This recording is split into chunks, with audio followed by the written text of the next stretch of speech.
All right, y'all. I have been putting this off. Hey, it's Ali from Little Hill Homestead. I have been stockpiling our tomatoes for most of the summer. Anytime I get ones that are getting like a little ripe, I chuck them in a bag. I put stems in there. I put cherry tomatoes, whole tomatoes, orange tomatoes. It doesn't matter. I've got grocery bags. This thing is full. I'm getting my roaster out and I'm gonna use it to defrost in today because I like to save the drippings that come off of them, the juice that comes off of them. So, step one, put said frozen tomatoes into a container to defrost. Then we'll see you tomorrow. Okay, yeah.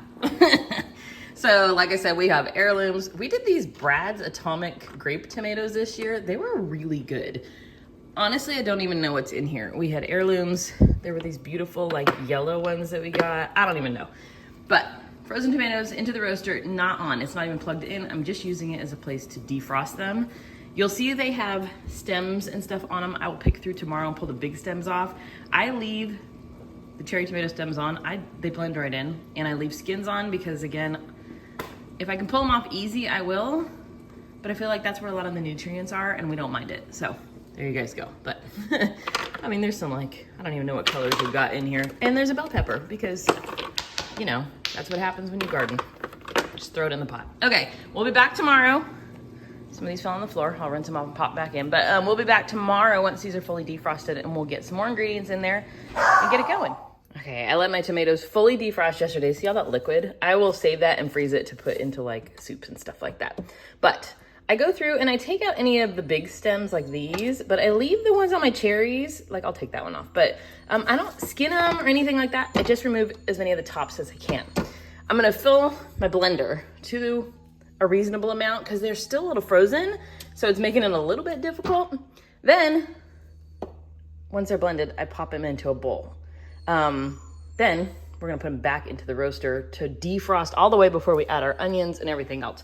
So I'm kind of doing like a little lineup of tomato pureeing. So that's where we are. And they're white because they're still frozen. As they defrost, they're turning lighter red. So I'm gonna keep processing this. I'm gonna pop them in my roaster at a low temp just until they're fully defrosted and I don't have any more frozen puree. Isn't that pretty? I promise at some point you'll see my face. So we have our tomatoes pureed and in here. I have it just on low until they're fully kind of defrosted. I'll just come in here every 15 minutes and stir it. Into this, I'm using dehydrated onion and garlic. If you have fresh, you can use that too. I just need to get rid of these. So I'm using them. It's half a cup of dehydrated onion and about 6 tablespoons of garlic. I will also go back as this cooks and taste it to see if it needs more. Some people use regular white sugar. I'm using brown sugar. I have some pink Himalayan salt, some bay leaves, thyme, sage, rosemary, any Italian-y herb I've got. The recipe will be below, by the way. And then I like to add just a splash of vinegar. If you want to do balsamic, I couldn't reach it, so I'm using red wine. I just add a splash of that, and it kind of just helps it all pull together. I'm gonna give this a good stir. I'm gonna let it cook down. Like I said, I'll stir it every 15 minutes or so while it's defrosting, and then I'm just gonna let it go until it's like beautiful and cooked down, and then I'll bring you back. Forgot to mention, look at thrift stores for these guys. I got mine in a thrift store. I paid $5 for it. It's a GE. I don't know how many quarts it is, but after Thanksgiving, a lot of people don't have a place to store it, and so they end up donating them. So I see them at thrift stores for $10 and under all the time.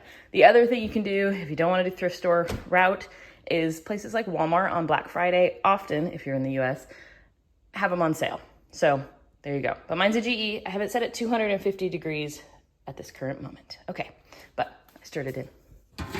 Beautiful. It's loaded, you guys. That's a lot of tomato sauce for the year. I'm super stoked. My goal for the garden this year was to get a lot of high number of tomatoes to be able to do this. And even though our garden stunk it up, totally my fault, next year I'm gonna do better. I was able to get enough to do our marinara for the year. So boom. Plus, here's our bounty from yesterday.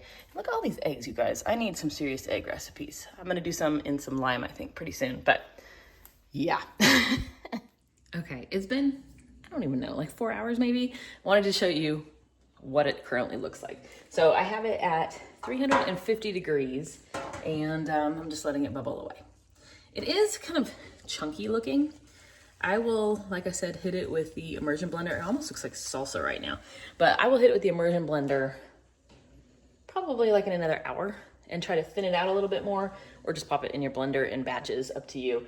But I just want everything to break down nicely. And right now it's pretty watery, so I am leaving the lid slightly propped so that the water kind of dissipates as it boils. So I'm leaving it kind of like that. That's our check-in at, I don't know, it's like 1:30. But I'll come back in a couple more hours. And sometimes I do let this go overnight just on low to get it really good and thick. But it depends on the tomatoes, because like the way that I process tomatoes, I don't pick like Romas or something that's low moisture. I just use all the tomatoes I can get a hold of from my garden. So I do use ones that are super juicy, super seedy, thick skins. And so mine is pretty chunky, like me. Anyways, I'll check back in later. It's been like 45 more minutes and I am hitting this with my immersion blender really quick. I just put it down at the bottom and kind of let it pull everything through. I call my marinara more home style because, like, I'm gonna bring you in. You can see there's some seeds and there's like little bits. I don't mind those, guys. I don't want to get rid of all the good flavor that we got from our homegrown tomatoes, so I leave it in there. Anyways, I'm gonna hit it with the immersion blender and let it keep on cooking down. Like I said, our tomatoes were very watery, so it's taken a little bit of time. But if I have to cook it overnight, I will. It's fine. But anyways, back to it. It's been like another hour, I wanna say, maybe. And I realized last year or 2 years ago when I made this, I also used really watery tomatoes like what I'm dealing with this time.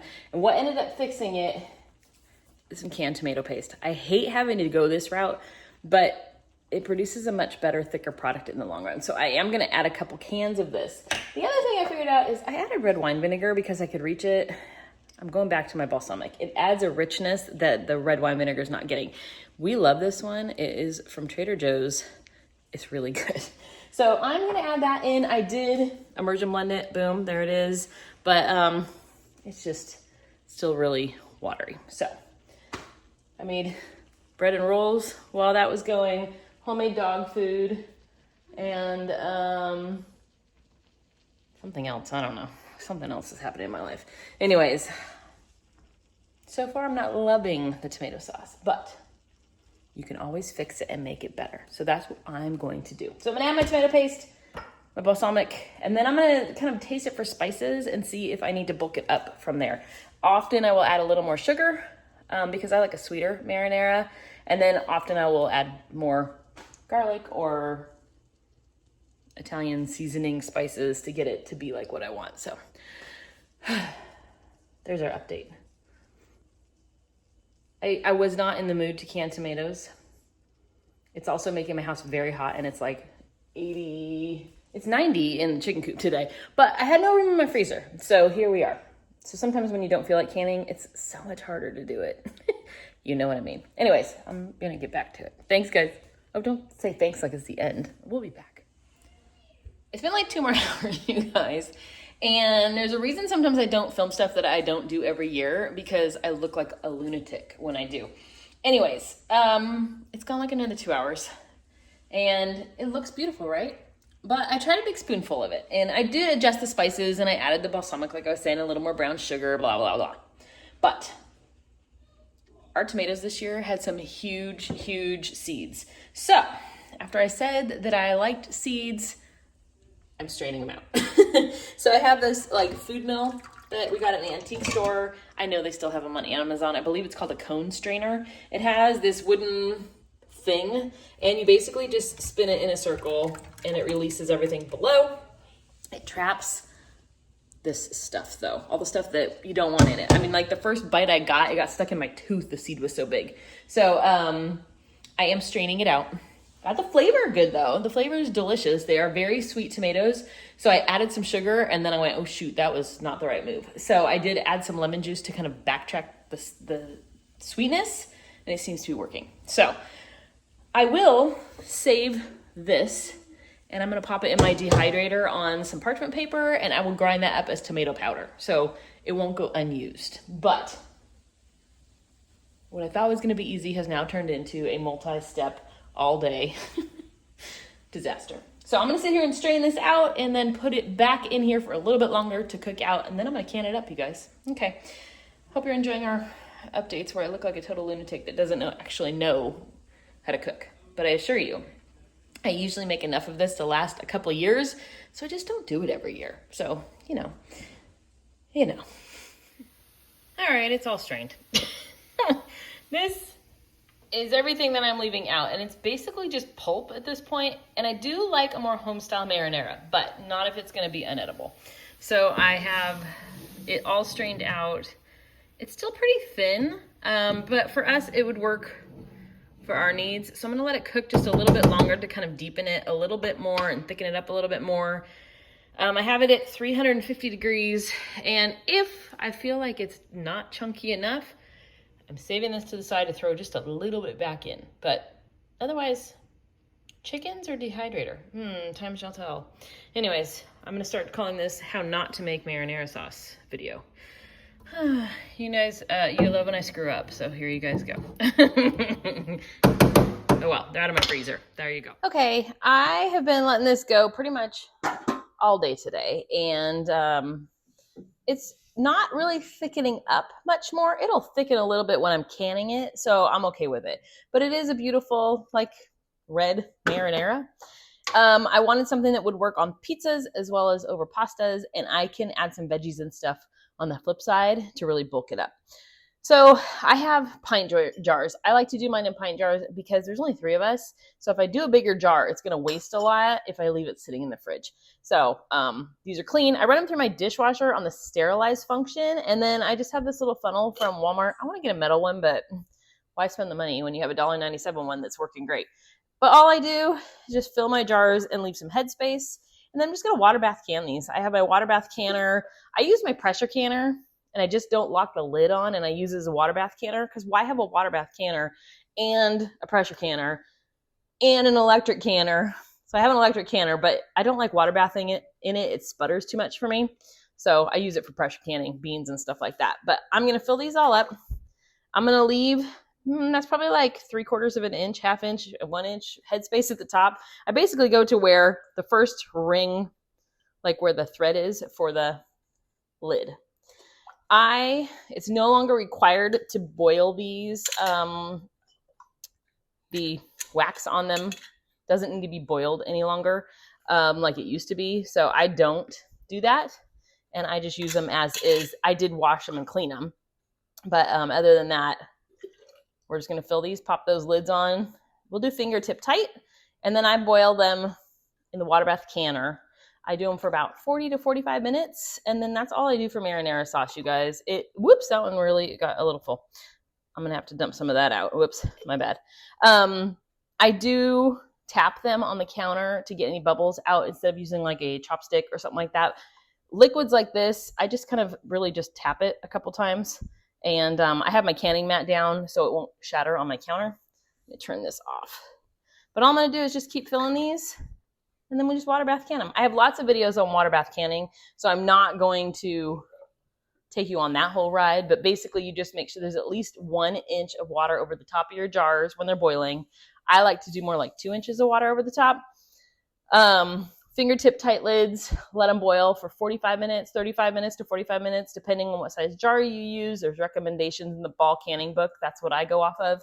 And that's it, you guys. It stores, I believe they say 18 months on the jars. I have stuff from 2021 that I'm still working through, so I'm not a stickler to dates on that stuff. Anyways, this was my how not to make marinara video.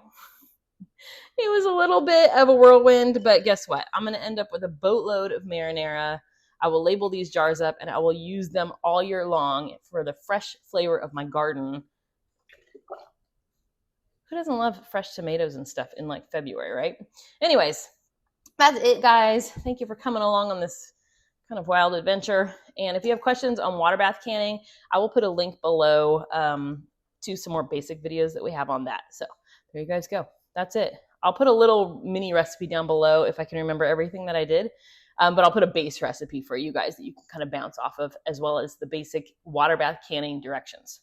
Okay, that's it, you guys. Have a great day. Thanks for those of you guys who stuck around in this wild ride. Okay, I have split pea soup that I gotta go stir. Thanks, guys.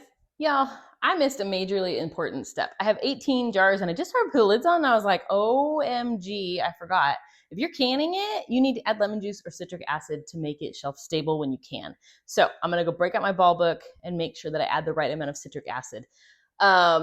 I will put that information in the description when I do so. But I was like, oh no, I'm going to get so many comments that I'm being a rebel canner if I don't do it right. So I am going to take care of that step right now. No judgment. It happens to all of us, but I caught it before it was too late. So go me. Anyways, thanks guys.